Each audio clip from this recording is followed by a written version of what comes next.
একসময় শেরপুরের শ্রীবর্দী শহরের জলাবদ্ধতা নিরসনে প্রধান ভরসা ছিল জিয়া খাল, কিন্তু দখল, ভরাট ও অব্যবস্থাপনায় প্রায় বন্ধ এই জলপথ।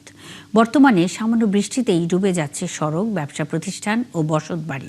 এলাকাবাসীর অভিযোগ, প্রশাসনের চোখের সামনেই হয়েছে দখল। তারিকুল ইসলামের তথ্য ছবিতে প্রতিবেদন।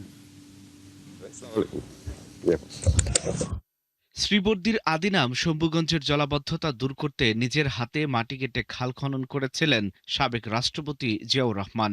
পরবর্তীতে খালটি জিয়া খাল নামে শহরের বুক চিরে প্রবাহিত হতো। কিন্তু বছরের পর বছর দখল, ভরাট ও অব্যবস্থাপনায় খালটি এখন প্রায় মৃত। অভিযোগ আছে, খালের বিভিন্ন অংশে বাড়ি ও মার্কেট তৈরি করা হয়েছে প্রশাসনের চোখের সামনেই। কতিপয় ব্যক্তিরা এই দোকানপাট করে এবং বাসা বাড়ি করে মাটি ভরাট করে বন্ধ করে দেয়। বাজারে যে কিছু পানি যায়, যে নামি যায় খালটা দিয়ে নামে যে গাঙ্গের ভিতরে নামবো, সেটাও আসতে পারে না। সচেতন নাগরিকদের প্রত্যাশা, দ্রুত রেকর্ড যাচাই করে দখলমুক্ত হোক খালটি।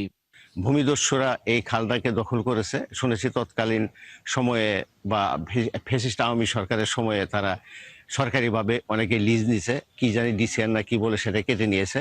আমাদের জিয়া খাল পুনরুদ্ধার করে শ্রীবর্দীর জলাবদ্ধতা দূর করে শ্রীবর্দীর পৌরসভার মানুষদের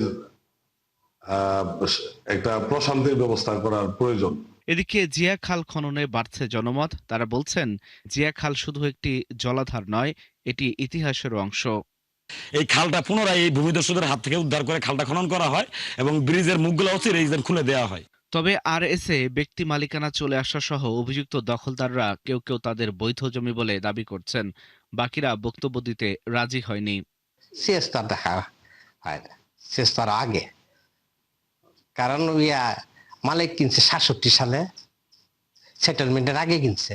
সেটেলমেন্ট হয়ে গেল তোমার 78-79-তে।